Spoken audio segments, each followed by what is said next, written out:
welcome to Change Your Mind, Change Your Life. And our listeners have probably heard a lot about manifesting, and some of them probably wonder if it's some kind of voodoo, but not so. You can manifest your goals through your powerful subconscious mind and self-hypnosis. Nina is going to teach us today about the Life Guidance Discovery Session, a unique approach to manifesting the life you've only dreamed of before. Nina teaches classes and workshops in living an authentic life, conscious dating, and accelerated learning. She's a graduate of and has assisted in the training of Meta Institute's interactive therapeutic coaching program and Pat Vitale's advanced techniques in therapeutic coaching, hypnosis, and NLP classes. Hi, Nina. Hi, Lynn. Hi, Jim. Thanks for having me back. Oh, it's a delight. Well, manifesting is creating something in your life that you would like to have. If you want, a new love, you do the things to manifest that love, and when you date the person that you want to be with and they want to be with you, you have now manifested it. It can be as simple as you're going to the theater or the movies and you need to manifest a parking space. You imagine it, you visualize where it is, and all of a sudden somebody's pulling out and there's your spot. Wow. Can anybody do that? Everybody can do that. And it's funny because I've been doing it for so many years. I think we've been doing it for like 20 years, manifesting. We picture in our mind. And my girlfriend and I, unfortunately, we don't always manifest it in the same spot. But we always find the right place unless we forget to do it. And we have. We've forgotten to do it. And it's funny how those are the times we end up in the ramp. Well, we've heard of the 5 power tools. Can you give us a quick overview of what they are? Yes, and those 5 power tools I traditionally use in the dating work, but keep in mind that these power tools are equally applicable to finding a new job, if you want to manifest a vacation, if there's something in your home or you want to find a new home. This process can be used on anything. And it's composed of 5 parts, obviously, it's 5 steps, but I'd like to break them down in more detail. But first, I'll give you the overview. The first power tool is visualization. The second power tool is feeling. The third power tool is that law of attraction. I'm going to go into more detail about all of these. The fourth is practice. And the fifth is faith. And they're all equally important. If you leave one out, it's not going to work as well, or it may not work at all in your life. Well, and it's not all about the stuff; it's about what it gets you. And I think it's really important to know why you want it. So the first step is visualization. And some people say, "Well, I just can't picture things. I just can't visualize." Well, if you want, substitute the word visualization for imagination. Everyone has an imagination. I mean, if you think right now, if you closed your eyes and imagined your kitchen faucet with the water running, I know that everyone can do that. There's no one I've ever talked to that can't at least do that, which means you do have the ability. It's part of how your brain works. We all use pictures and images and symbols. It may not be your primary way of imagining. Some people imagine things more with sound or color or symbols or feelings or tastes or smells. But we all have the capacity to visualize. So if you want, you can replace that word with imagination. And there's some things that you can do to help this imagination piece. One of them is by creating a mind map. And mind mapping is a simple process where you put what it is you want in the middle of you take out a piece of paper and you put in the middle of the paper what it is you want. You draw a circle around it, and then you draw little branches off it that are the main part of that. So, like, for example, for this talk I'm giving today, I have manifesting in the middle of the page, and then I've got a leg off. This is what it's used for: dating, job, vacation. I've got the 5 power tools introduction, and then I've got a leg for each of those 5 power tools. has a leg, and then all the details that I want to say about each one of those power tools is coming off of that.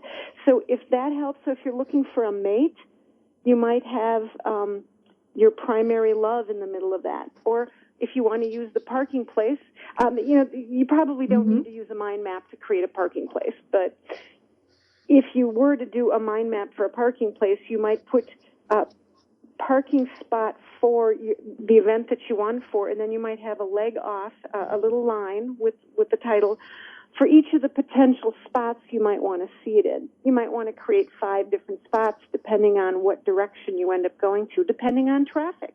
You might have a different route, so you might want to have a different spot for each possible direction you might go in. You might want to have a leg for if you're going out to dinner afterward, maybe you want it to be in between the theater and the restaurant you want to go to. If you were creating a mate. And I don't want to go into too much detail on this one because I've got juicier stuff ahead. Okay. I think everyone can get the idea of imagination, and this is really critical that you have to know what you want. Another way of helping with this is to make a collage where you cut out pictures from magazines, or you can download them from the internet. You find pictures that represent what it would feel like to have that. So, if you want to have a love relationship, you're gonna cut out pictures of happy couples that are smiling. And maybe you want to get specific and have those couples doing the things you want to do. Maybe they're playing tennis, or they're water skiing together, or they're snow skiing together. But you cut out these pictures of these things you want, and you put it on a board where you can see it. So that's the imagination or visualization power tool. The second power tool is equally important, and that's the feeling power tool. And feeling is really, if you've ever studied the work of Greg Braden, says that that's the whole power in prayer is the feeling. When you're giving off the feeling, your body is giving off a certain energy. And it's that feeling that's the real prayer. It's not the words. It's the feeling. And that's why I was saying the picture, what you want when you do the collage, you want pictures that make you feel how you would feel to have that. If you were going to make pictures, if you wanted a new car, you'd have a picture of that car, but then you'd want to feel what it would feel like to be driving it. What would it feel like to be seen in it? To be feeling the air going across your hair if it's a convertible, or having the kids and the dog and everybody having lots of room and maybe separated by an empty seat. So what would that peace be like? There's some things that you can do to enhance your capacity for feeling, and one of them is if you take a timer and time yourself for 30 seconds or a minute or a couple minutes when you're experiencing something you don't necessarily like. So if there's something going on that you don't like, maybe you're lonely and you're having a feeling of loneliness. Well, what would you prefer? Think about what would you prefer, and use that feeling that you didn't like, whether it's fearful or worry, and use that as a message to indicate your preference. So when you're thinking about what you would prefer, then it's like, well, what would I feel like to have that? And set that timer for 30 seconds. 3 minutes is about the longest most people can focus on this. But then spend that time focusing on what it would feel like to have that partner, to have that ideal mate, or to have that perfect job, or to have that perfect parking place, or that perfect vacation. You call this the power pause. Yes, and that is John Haracharan, I think is how you pronounce his name. He teaches that concept of, if you Google power pause, you'll find his instructions on how to do that. It's a very simple but incredibly powerful process. So you just think about that, you focus on the feeling of what it would feel like to have what you wanted instead of what you didn't want. And then at the very end, when the timer goes off, you end it with gratitude, thankfulness, and that's straight out of the Bible. The Bible says that when you have gratitude, you already got, God's already giving it to you. So having gratitude. What was his name again? Could you spell his name so people can Google? I would say Google Power Pause. I think would be the easiest way to get it, because his last name is like Hara. I mean, I don't even know how to spell it. So if you Google Power Pause, that would be easier to find it that way. Okay, yeah, we'll do that. I didn't mean to put you on the spot. Yeah. Oh no, that's okay. I should have written it down, but I didn't know you were going to ask me for his name, so I'm glad I remembered it. And so that feeling, and I found that was a really good way to focus on the feeling. So you can do it in as little as 15 seconds if you don't have a lot of time, or you can do it up to about 3 minutes. And he recommends that too, as being like, it's kind of like the maximum time you can focus without having your mind drifting off. And if you have a little ADD, the 30 seconds might work better for you. So really having that strong feeling. And then the third power tool is that law of attraction, and that there's so much written about that. And I have to laugh that ever since The Secret, everybody that was interviewed in The Secret came out with their own program saying, this is the missing piece, this is the missing piece. So apparently there was a great big missing piece in the law of attraction. And I didn't catch that there was a missing piece. I watched the movie and I thought, oh, okay, I imagine it. Allowing, I think they didn't spend a lot of time on the allowing piece, but that's a big part of it. And I'm going to talk about that in the power tool number 5 is allowing. You were just going to start telling us about the law of attraction. Well, it's really energy. And if you think about it, everything in our experience is composed of energy.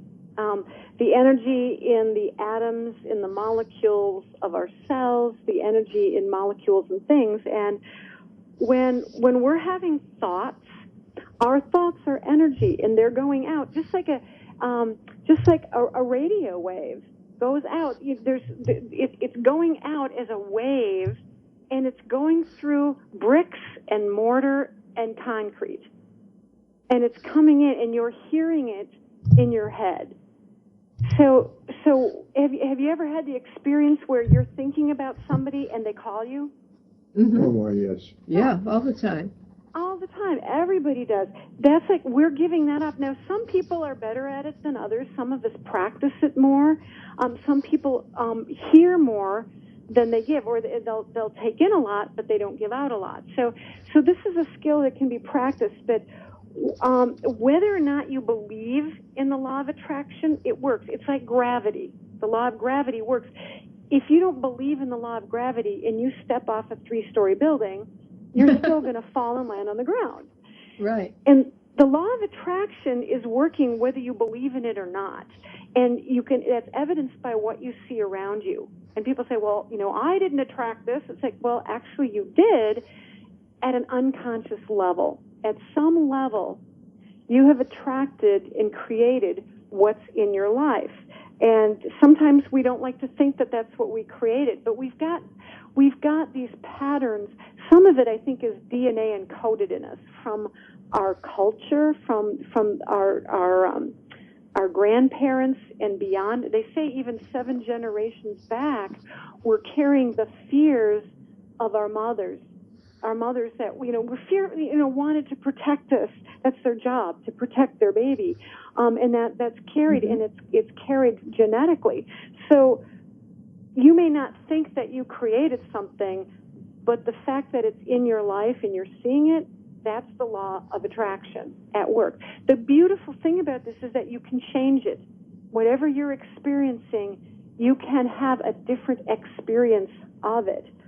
I mean, even if you're locked up in prison, you can change your experience of it and how you experience it. And there are stories of people who all of a sudden new evidence comes out and the person is exonerated and they get out. So it's not impossible.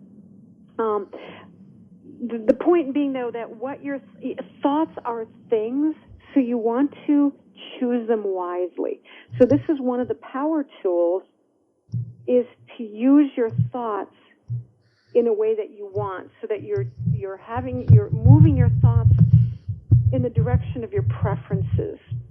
And it's important to do this not just once, Now, it's good to do it and then, not dwell on it, but I think it's a good idea to practice when it doesn't count. So I like to practice. I think that's a good use of the parking. Using your manifestation skills for parking is practicing when it doesn't count so much. I mean, it still counts in San Francisco. I get that, but it's not Gotcha. as big a deal as creating a job or your spouse or your vacation or your home. So practicing when it doesn't count. And I like to suggest that you do it at the times of day that you're most susceptible to accepting a new way of thinking. So if you've got old programs running in your mind, and you're changing those, the best times to do that is in the morning when you first wake up. That's when you're in a really good self-hypnosis place. Right before you fall asleep at night that's like the magic zone. Those are some of the most powerful moments of your entire day. Are those 5 minutes before you fall asleep at night. Most powerful. Make sure you're thinking about what it is you want as you're falling asleep. When you wake up in the morning, notice, what are your first thoughts when you wake up? Are you going, oh no, I don't want to get up? That you need to start thinking about what you want. I want to wake up refreshed and feeling alive and feeling good and looking forward to my day. So you want to start thinking that. So if you're manifesting a partner in your life, a life mate, you want to be thinking about what it would be like to wake up with them and imagine. Use your imagination. Use that feeling. And use that law of attraction in the morning, at night. Use it when you're in your car, when you're stopped at a stoplight. Use it when you're in the bathroom. Use it when you're exercising. Use it when you're walking down the hall or going up and down the steps. Use it when you're in the elevator. Use it whenever you can. When you're in those alpha waves, which is just beta waves are what your brain is in when you're consciously thinking about something. Alpha waves are those waves where you're more relaxed. And that's where you can learn the best, and that's a really good place to be. And that's why it's good when you're relaxed to be doing this. But right. It's Right no after mistake that we go through hypnotic states of mind just before we go to sleep and just before we wake up. So it seems to work out to be to our advantage just on a natural plane. Right. Exactly. So we should take advantage of that natural state. Exactly. It's like riding a wave. Right. And breathing, whenever you're paying attention to your breathing to slow down, you can actually physically relax your body and your mind by breathing and then do it. So you might want to do that breathing before you do your power pause. So if something comes up, maybe you're at work and there's somebody you don't like at work and something comes up and you think, well, this is what I'd like to have happen. So you take a 30-second power pause, you take a nice deep breath, and you use that time when you're in the bathroom to do a power pause. Mm-hmm. Or you walk down the hall to a coworker's desk and you use that time. So practicing when it doesn't count. That way, when it does matter, you're going to automatically start thinking in a new way. An example, when I was learning to love myself no matter what, this is a really important thing. Probably the most important job you have in your life is to learn how to unconditionally love yourself. Because, boy, when you know people who unconditionally love themselves, aren't they wonderful to be around? Oh, yeah. Yeah, you just want to be around them. Everybody wants to be around them. They're like a magnet for goodness. And just the opposite happens with other people. They suck all the air out of the room. Yeah. Exactly. Or people who are walking around with a lot of guilt and shame, it's like they're just not fun to be around because then they try to get rid of it. And when you try to get rid of blame, or when you try to get rid of guilt, it turns into blame. So learning to really love yourself. So here I was trying to do this. So one of the things, and Gay Hendricks wrote a book about this called Learning to Love Yourself. And it was about, saying I love me when it didn't count, so that when it did count. So one day I was making the bed, and you know how you walk around the end of the bed and you slam your shin into it? Mm-hmm. And what's the first thing that usually comes out of your mouth after the swear word? It's like, you stupid. Or you call yourself a name. You get mad at yourself. Well, one day after having practiced loving myself, even when I couldn't love myself, it's like, I love me for not being able to love myself. One day I ran my shin into the end of that bed, and instead of cursing myself, what came out is, I love you. It immediately lowered the pain, whereas I think if I'd have sworn at myself and said something bad, it would have hurt worse. So that's what I mean about practicing when it doesn't count, so that when it really matters, when you need to have the thought that's positive and what you want, it's there. We've just perfectly finished up practice, and I want to talk about the power tool number 5 is faith. This is, I think, of all of them, this is the most important, and this is the one that I think is the most fun. You've all heard of affirmations, right? Where you say, I'm a success. I have love in my life. I have the perfect job. I'm now on, and what does your unconscious mind say? For most of us, what does your unconscious mind say when you say those things to yourself? Yeah, so our unconscious mind has got all these I doubt it's going on. And what that's doing is it's canceling our order. So we're using the law of attraction, we're using our power tools, and then along comes faith, this piece, and it goes, I doubt it. And it cancels your order. So here you're putting out this order for a new job, a new date, a vacation, and a parking spot. It goes, I doubt it. There's 3 events going on in town. I doubt it. I didn't find one last time. And you're like, no, that's not what I want to think. Well, Noah St. John came up with a new way of doing affirmations, and they're called afformations. So it's AFFOR-mations, afformations, and it's brilliant. It does everything you need to do to turn your conscious mind around and not argue with you. So here's what you do. You take what you want, and you take any affirmation of what you want, and you put why at the beginning of it. Now, I normally don't like to ask why, but in this case, it's magical. So it's like, why? I love, why is it so easy for me to love my partner?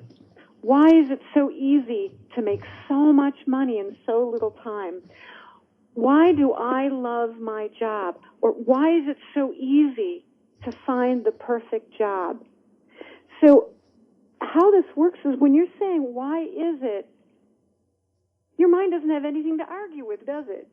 You didn't say, I have the perfect job. You said, why? Why is this the perfect job? Well, now your unconscious mind, it's like it's going off on a Google search. You just commanded it to go out on a Google search, and it's looking for all the reasons why you might like your job. Well, I like the paycheck. Well, I like that I can walk to work. Now, you might hate your job, but when you start saying, why do I love the job I'm in? Why is my next job going to be perfect? And why is my next partner, why is my next date going to be so much fun? Why does my life have the perfect partner in it?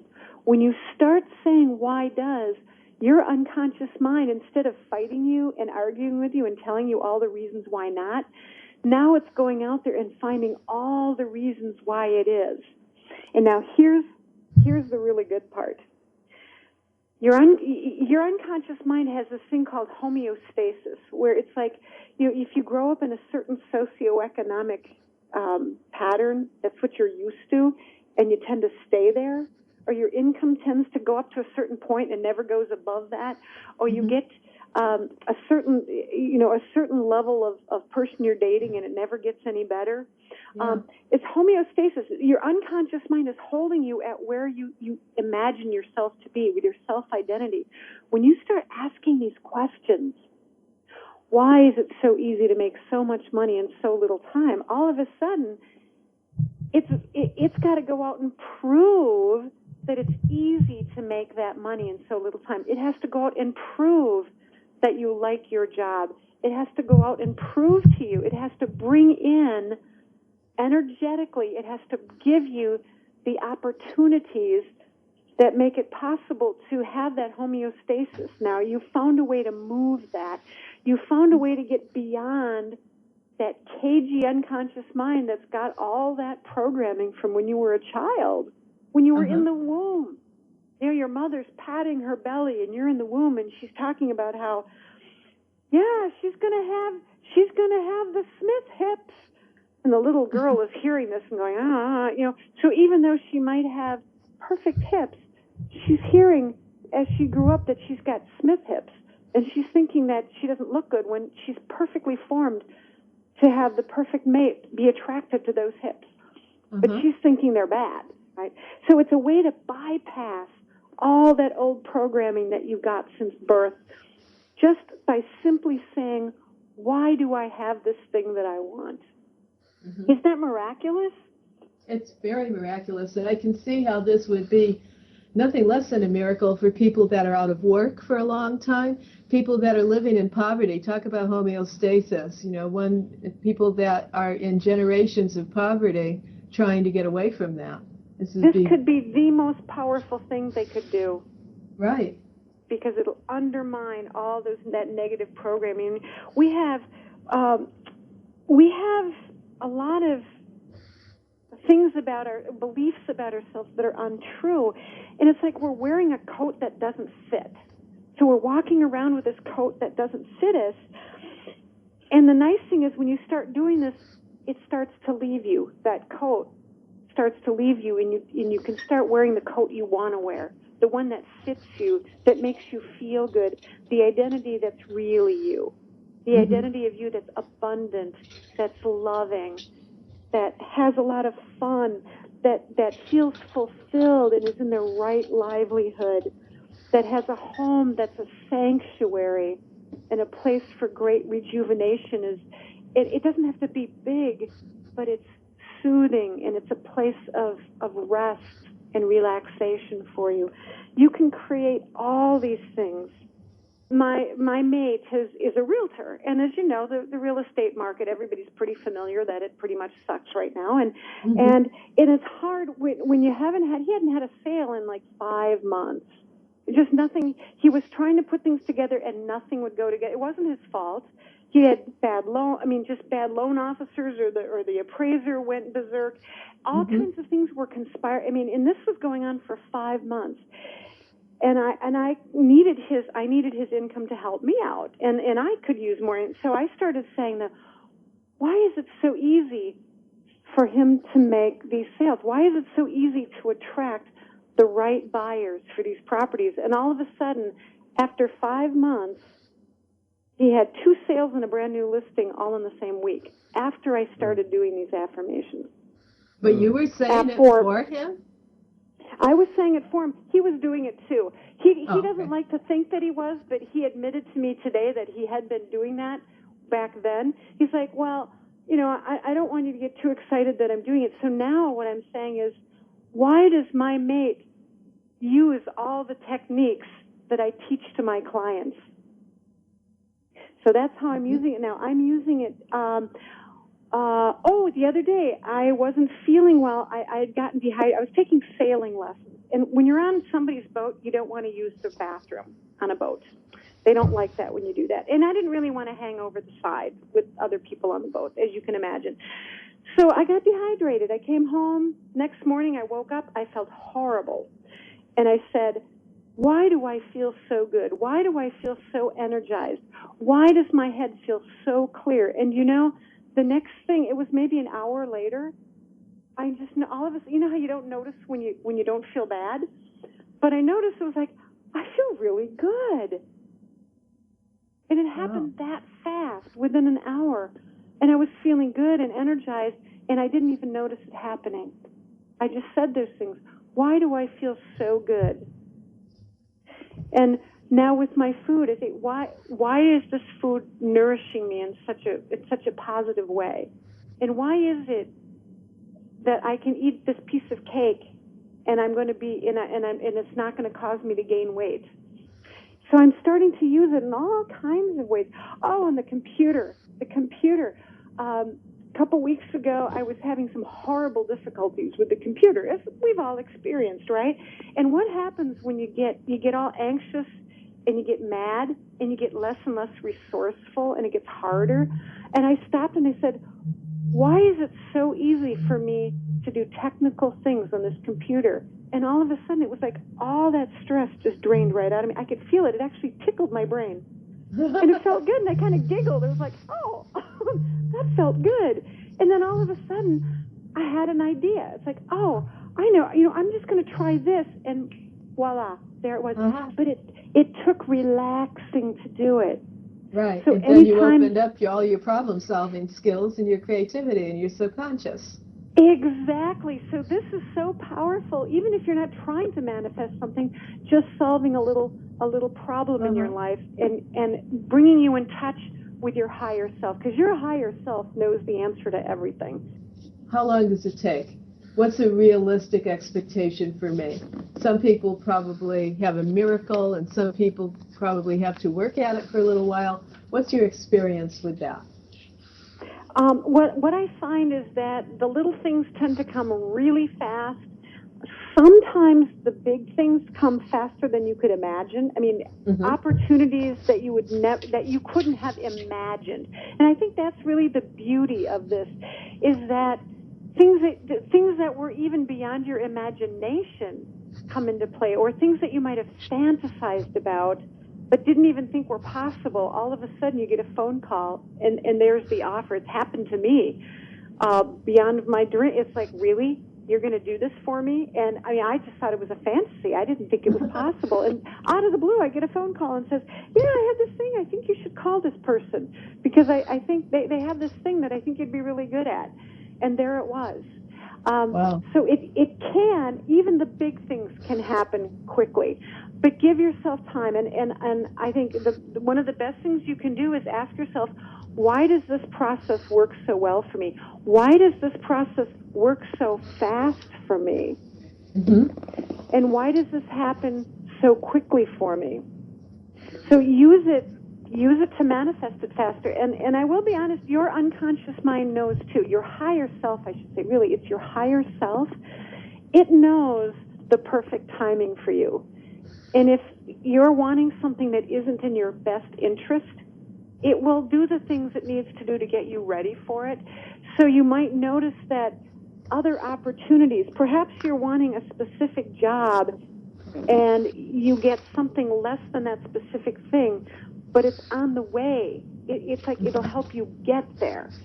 So be open to having the way paved for you in the increments that you can handle. If you can only handle a certain amount, that's what you're going to get. And then once you're there and you keep doing this, then you're ready to take the next step into the next good thing. Pay attention to the little things and be grateful. Always, always, always be in gratitude. Because that's what's going to make it work the next time. Well, I can't wait to go out and try this. You're welcome, and thank you both. Thank you, Nina. Thank you, Nina.